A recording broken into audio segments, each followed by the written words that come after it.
Okay. Hello guys, welcome back to a new video on this channel. Today we are reacting to the 5 levels of fear explained by Enikwama. Enikwama. Enikwama. Enikwama. Yeah, exactly. That's what we're gonna be reacting to right now. This video is probably gonna be a banger. I'm guessing.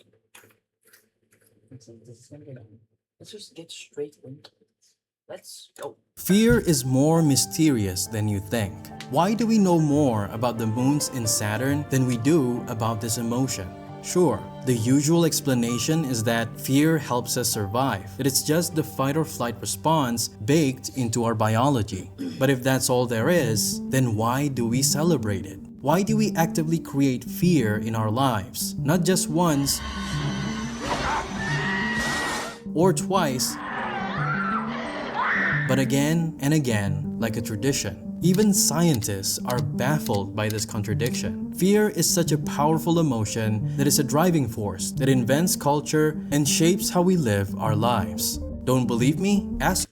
Like fear is really important though. Like fear, because if we didn't have fear, like we wouldn't have feared animals back in the day. Or like if we, because they didn't, like one person didn't hunt a lion. Like if they hunted lions, I don't really know if they did that. They probably didn't. But one person would never have hunted a lion, for example, because they feared the lion.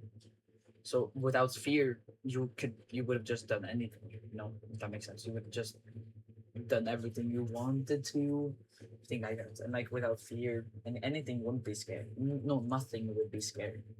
Anything you wanted to, you would just do. Yeah.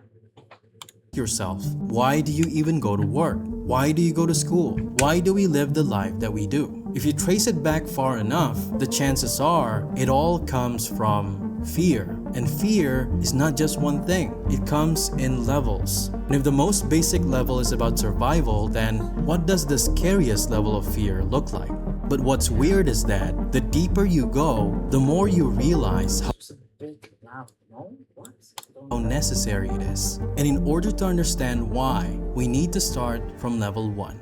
The earliest form of fear. So level 1 fear is just fear of like other things in the world, like not like man-made fear, like you can see on this picture, like Scream, Ghostface. I mean, like that's not scary. That's not scary for people 1,000 years ago. Like fear of like lions and stuff. Like I said, that's scary for people 1,000 years ago. It's probably what level 1 is about, if I'm gonna guess by the picture. By the picture. And level 2, that's horror movies. Level 3, that's backrooms. Level 4, that's an astronaut, so probably space. Level 5, I have no idea. Fear can be That's what we're gonna find out. Let's go. seen in single-celled organisms. But the crazy thing is, they don't feel fear like we do. They don't even have a brain, but their actions come from the same need: survive or die.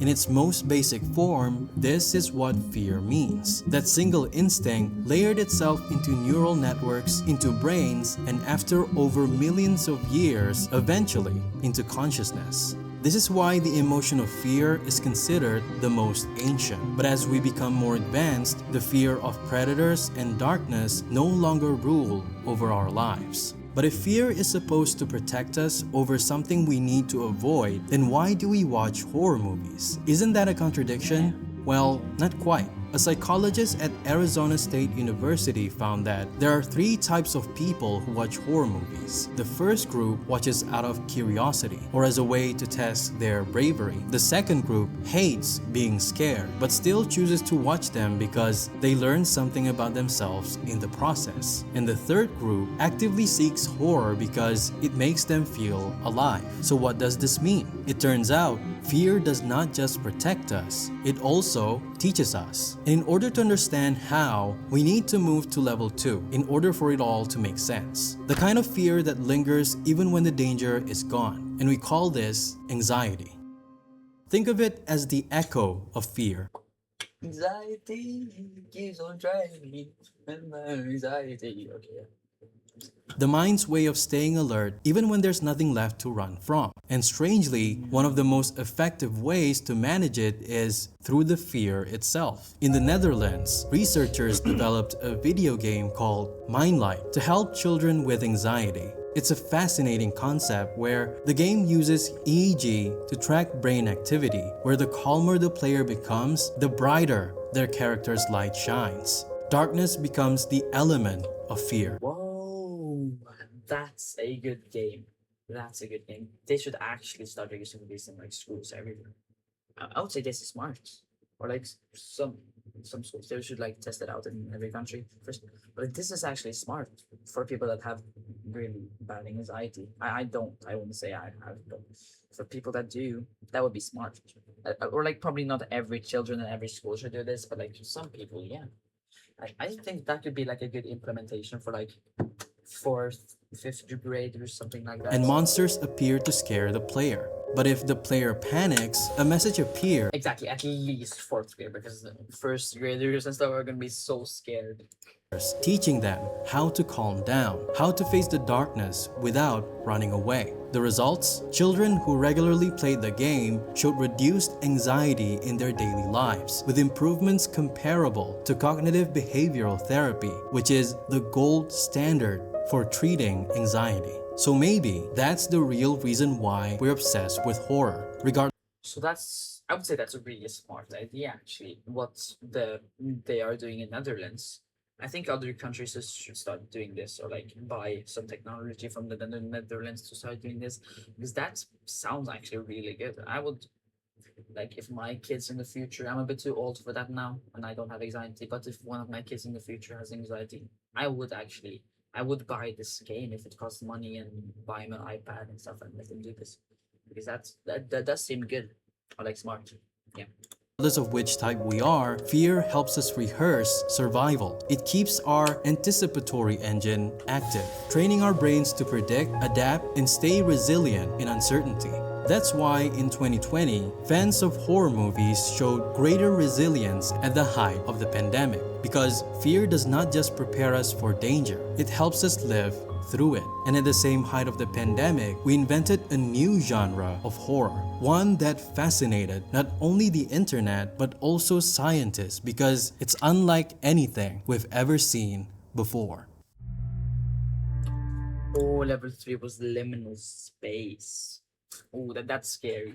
Or like, yeah, like thinking about like endless rooms or something.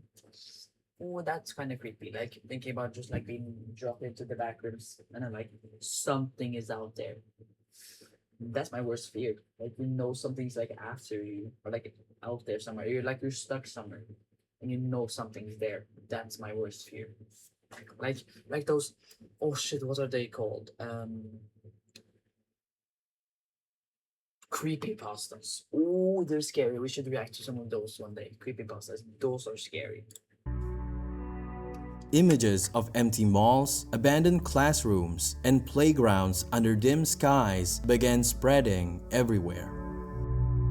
Surreal scenes that looked almost like dreams. This aesthetic plays with nostalgia, but there's always something about it that feels terrifying at the same time. It's hard to explain. It feels like staring into a world that remembered us, but no longer need us. During the pandemic, this strange new aesthetic began circulating online, and it wasn't an accident.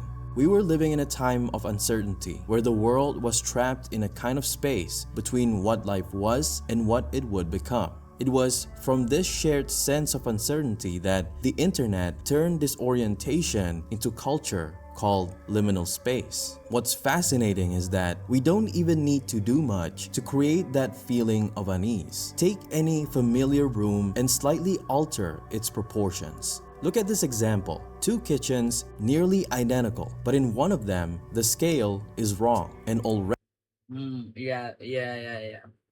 This one is definitely creepy because like doors too big, like everything's too tall. The kitchen is too small, but like the room is too big. something inside us quietly recoils. The same thing happens when we multiply identical decorations in a space, like seeing the same chair clone across the room. It's not the kind of terror you feel when someone chases you down a hallway. It's a much more Yeah, ooh, no, but like it would be much scarier. Someone chase you down a hallway than like this.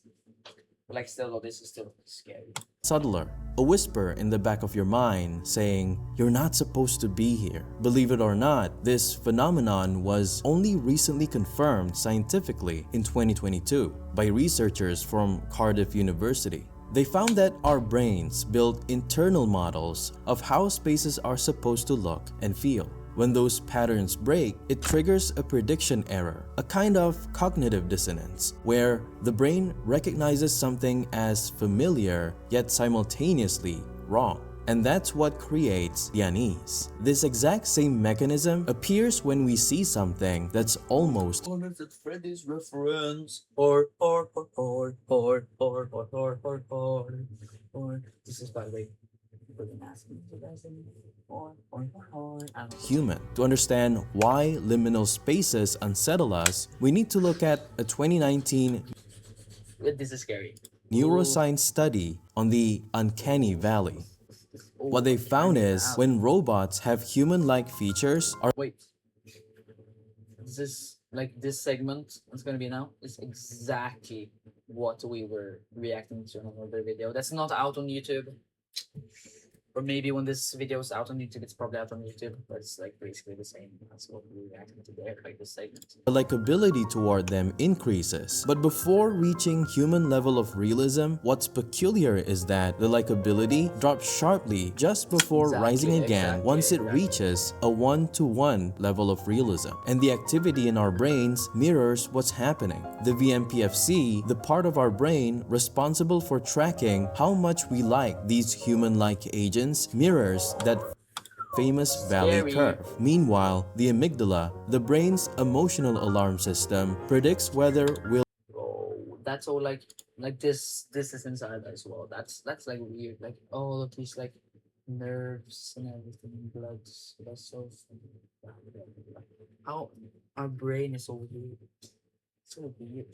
amygdala, the brain's emotional alarm system, predicts whether we'll accept or reject them. The stronger the Oh, this movie is so good. Notebook. will So accept good. or reject them.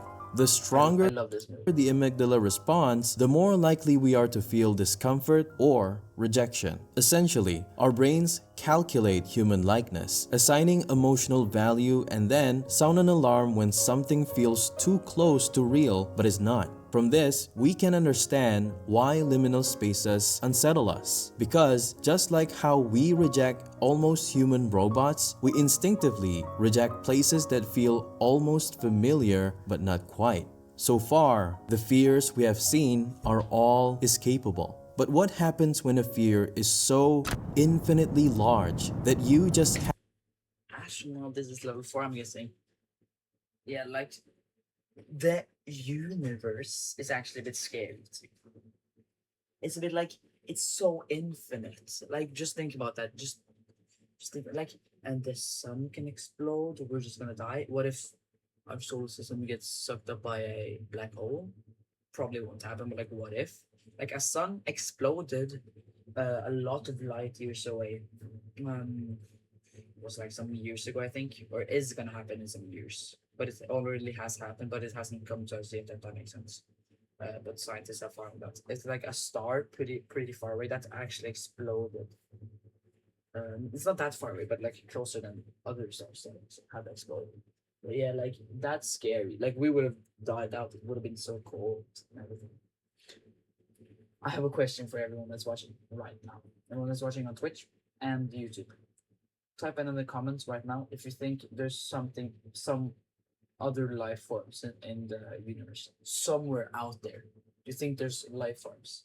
Do you think something is alive? Not like humans because it's scientifically impossible, I'm guessing, that that like another life form is exactly like humans, like us. Maybe there's aliens watching over us right now, or another type of life form that's millions of years in our like future. Like they're so advanced that they can like see us and everything. Maybe they've been monitoring us from the Stone Age, whatever, maybe. So, what do you guys think? Type that in the comments. I'm wondering, and I would like to hear it. have to accept it. This level of fear is different from your Oh, this movie is good too. The Mist. That was really good. I hated that one woman in the Mist. The one that got shot. So glad she died. Like it's. I love characters that are so annoying and then they die. Ooh, perfect execution. average ghouls and zombies. This is about something so ancient, but even thinking about it long enough could drive you to madness. The terror here does not come from being haunted, but from What is being that? What was ignored. that? In this level of fear, humanity is irrelevant. Whatever happens to us, whether we achieve world peace and world hunger and conflict, none of it really matters. Because the horror at this level is so vast that our existence does not even register. The people in these stories are usually just set pieces, where they don't get to change the outcome. They rarely even understand what's happening. So the conversation about winning or losing is irrelevant. No, no, this brings me back. The end of the Mist. I won't spoil it. I won't spoil it. But you guys have to go watch the Mist. The movie is actually so good. The end is so sad. The end is the sad. This brings back memories. This is the end of the movie. If you don't know, he gets saved. But I won't tell you what happens before because you have to go watch it for yourself. Go do that when you're done watching this video. Actually do that. This level of fear is just isolation. Ooh, I'm sorry, I'm processing so much, but Interstellar is also such a really good movie. A really good movie. Watch that too. Oh, it's actually so it's perfect. It's perfect down to the little parts. It's so perfect and so good how it like wraps around and everything. Yeah, okay, yeah. And dread. A deep, unshakable awareness that you are completely alone in a universe that does not care. A perfect illustration of this horror is in Junji Ito's Uzumaki, a town so obsessed with the concept of spirals where the more they try to understand it, the faster they're swallowed by it. This level of horror comes in two names, Lovecraftian horror and cosmic horror. And it's not a coincidence it's called cosmic horror either, because it hints to the fact that like all of the previous levels of horror we have seen, this level of horror too is in fact real. You've probably seen those videos showing the scale of the universe, where if we zoom out enough, the Earth becomes a speck like a grain of sand compared to Sahara. But even that is not a close enough example. The observable universe is so incomprehensibly huge that it breaks your brain just trying to hold the idea. It is so massive that even the fastest known object in the universe is considered painfully slow. But why does this matter? Because everything that we Yeah, it's so massive. Low table fate, don't say it. But it's so big though. Like the universe is absolutely gigantic. There must be life from some place out there. I wonder if sometime in the future, when you, me, are dead, Roblox. Okay, I guess. But sometime in the future, when we probably maybe we aren't alive, what if like humans meet another type of specimen? That would be cool. That would be cool. But we probably won't be alive then, or maybe, I don't know. You never know. see around us, including the stars, requires light. So if it takes billions of years for light to travel to those stars we see in the night sky, then that would mean some of the stars we see in the sky might not even be there anymore. And this is what Exactly. That's insane. That's insane. That like some stars you might even see up there, maybe not even be there because the light takes like so much time. The light from the sun to the earth would take 7 minutes. That means if the sun exploded right now, it would have taken 7 minutes for us to realize. That's insane to imagine. Like, and it's if it's even farther away, it would be like many hundred of years. Like it would be maybe a star exploded today, and in 400,000 years, then people on Earth. Okay, maybe not that much, but like in 100 years, 200 years, then people on Earth find out there's a star right now that's exploding that we won't see in our lifetime. because it takes a long time. That's so weird to think about. What level 4 is about: the crushing realization that we are powerless, that we live in a universe too big to care and too complex to understand. So, how do we even cope with this level of fear? By living meaningfully. Because in order to cope with the level of fear larger than the universe, regardless of how insignificant we are, the reason why we exist has to have a meaning. From this, cultures are born, traditions, beliefs, and even morality. And this is what separates us from animals. I feel like if I would have been on the moon, if I was the first person that stepped on the moon, I would have had with me some like candy or something and just put it out everywhere. So like if aliens come, if there's people living on the moon, they would just get like some treats and stuff, like some candy. They would taste human candy, or like put like a RC card down with some extra batteries too. They can like play with, or like I don't know, a PC with a generator so they can play or watch my streams.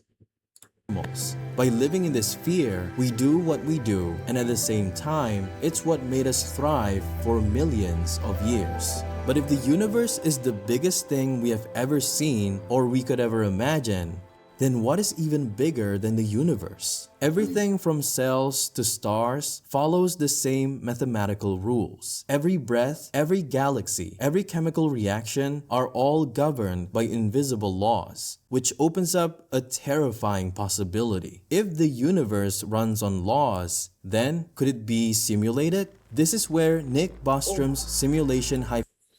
Oh, that would be crazy if we are in a simulation, like the Truman Show or something.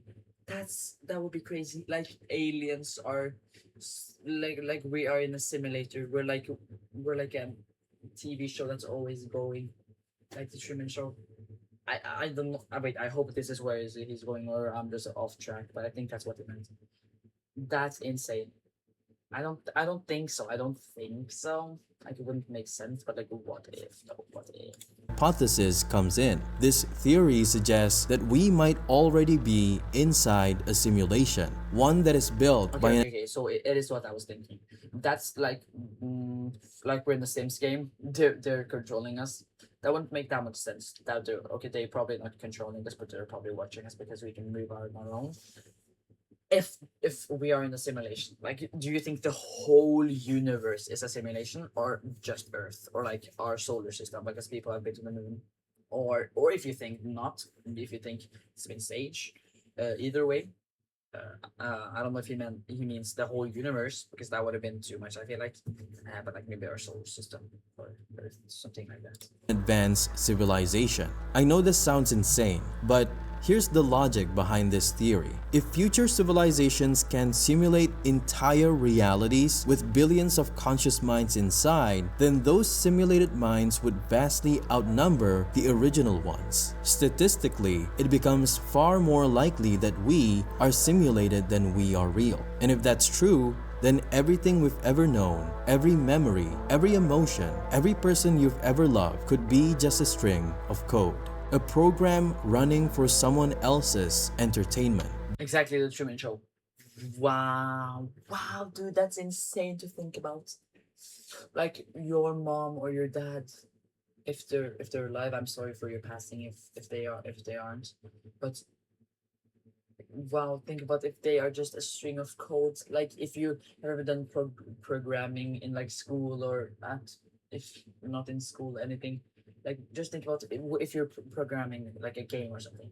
Just like one of those scripts was your like your mom or something. Someone has just like typed in a name for her and she just goes in.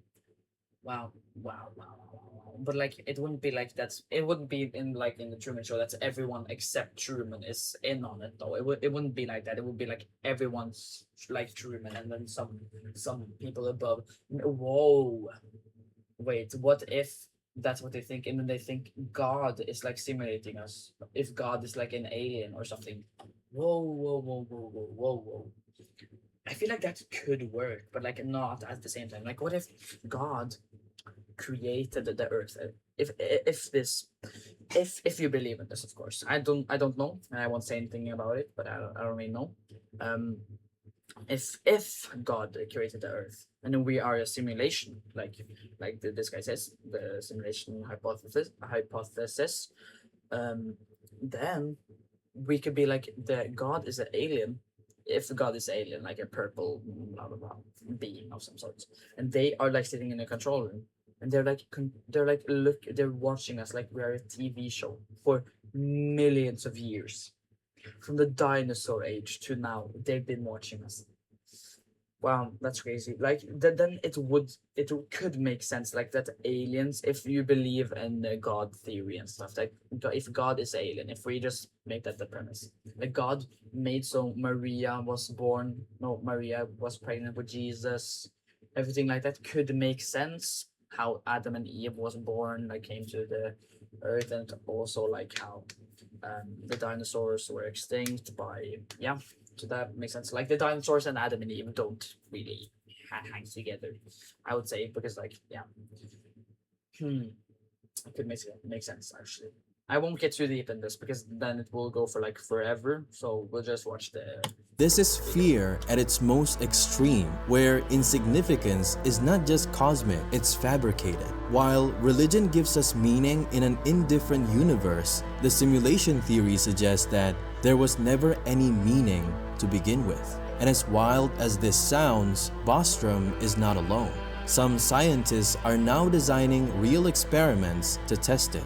Like, what if the simulation has limits? Maybe the laws of physics are not fixed. Maybe they drift like patches in software, while others think space and time might be pixelated, broken into pieces so small we haven't detected them yet. Like trying to spot pixels on a screen too high res for our eyes. If we ever detect a glitch, it won't prove the simulation just yet, but it will shatter everything we thought we knew about reality. And that's the heart of level 5. Not the fear of death or ghosts. It's the fear that everything were never real. Wow, wow, what a plot twist that would be if that's real. If we aren't real. Oh my days. Just think about that. Just think about if we weren't real. Like we are a code. Everyone is a code. Everything humans have been through. We've built up to this point. We've made energy. We've made everything, and everything is just a simulation. We're just a game for someone. Just think about it. Everything's just a game. Like someone leveling up in a simulator on Roblox. Like that. Just think that this is it. But just everything's automated. You don't need to do anything yourself. But your players in your game do on a tycoon in Roblox or whatever, and you have automation. People do things for you. What if that's how it is? Oh my days! Oh my days! This video is actually the best video I've ever seen.